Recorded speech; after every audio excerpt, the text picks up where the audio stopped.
Yeah. Yes. Dave. Yeah. Hey Dave, so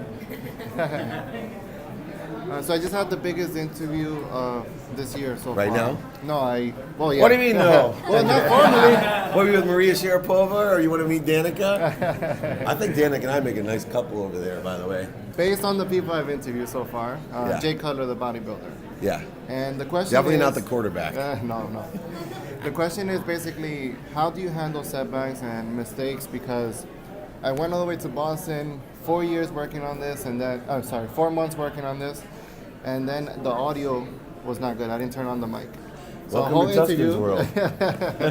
So, just in general, how do you handle mistakes, setbacks? So how do you handle that? there are no setbacks. Right, Waleed? Only setups. There aren't any setbacks. Come on. That is such a perspective breaker to me when people are like, how do you, my volume, think about it. How old are you? 27. 27. What a lesson. What a lesson, right? Because there's a large lesson. How deep can you learn that lesson? What is it setting me up for? What it's setting you up for is to understand that when things are really important, instead of allowing them to constrict and we lose focus because we haven't put arbitrary, unfounded illusions of pressure on us, because in our mind that Jay Cutler is a bigger interview than Dave Meltzer, but just because I'm approachable and accessible, you don't get nervous, and so you remember to put the sound on. So what we have to say is, what is this setting me up for, right? It's not the sound that we blow, right? We blew Tannenbaum at the Dolphins, right? No audio, same exact thing. It was great. One of the great, Mike Chandler, they lost the card. The UFC champion, right? We lost the card. Those weren't setbacks to me. They were just setups, because it's like, okay, if when things get tighter, we make those mistakes, we're not ready for it. And so what am I supposed to learn? What did I do to attract it to myself, and what am I supposed to learn? I'm supposed to learn that I shouldn't let my ego create any inferiority or superiority. I shouldn't let my ego create separateness. That interviewing anyone is the exact same. Okay. Right? And meaning, logistically, it's the exact same whether you were interviewing Obama or Dave Meltzer. It won't matter. Right? We have to go, okay, I got my camera, I got my card, I got my sound. Mm-hmm. And what happens to most of us is we put an illusion that some things are more important or separate or inferior or superior. And unfortunately, when we think it's in a superior situation or a higher, we end up doing worse. All the time. I joke around, I play adult baseball, and I ended up with the second highest batting average after 11 years on my adult baseball team. I don't practice baseball. It's all ex-pro and college players, and I'm pretty much the worst player on the team. They only let me on the team originally because I sponsored it, and I was friends, and they like me. They literally, I'm honest about it. But I ended up with the second highest batting average without practicing, because what I realized about baseball was all the years that I actually was really good at baseball, when it came down to it, if I could just stay out of my own way and not live in an illusion of a setback, that, I struck out, or as a defensive back, I got beat. So the biggest lesson is there are no setbacks, they're just setups.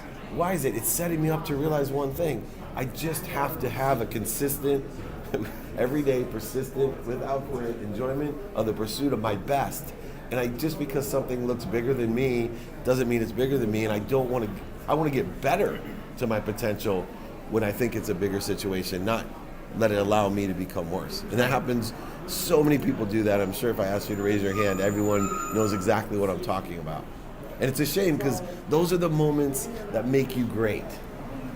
Those are the moments that accelerate your career, when you can get out of your own way and say, sitting on stage with Danica or Maria Sharapova, that's not bigger than you talking to me right now. Mm-hmm. And so I have to, this energy that I have to have on stage today or on the camera when I do a podcast. I have to be more interested than interesting. I can't allow it to get so big that I used to. I mean, first time I met Joe Montana, I was so surprised, because I'm running a big sports agency. I'm with Warren Moon and Lee Steinberg right there, and I look at him and I couldn't talk.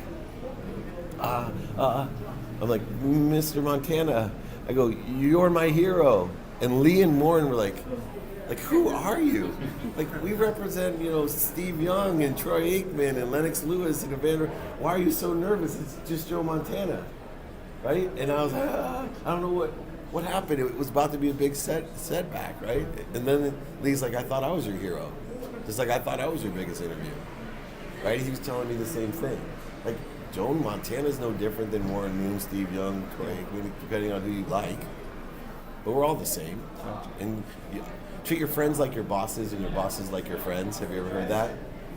We act and treat our bosses so different. And then, look, I've been a boss for a long time. And I laugh when, like, I know when someone's just kissing my ass. Right? And it gives this energy to it. I'd rather someone just be real and I walk away going, oh, I really like that guy or that girl. I really like, because they're themselves. The last thing I want is someone telling me, oh my God, Mr. Meltzer, I love your hair. Like, really? Because I don't love my hair. Like, you're just kissing my ass. Got it. Cool, Thank great you. question. Thank you. Hi, guys. Any other questions?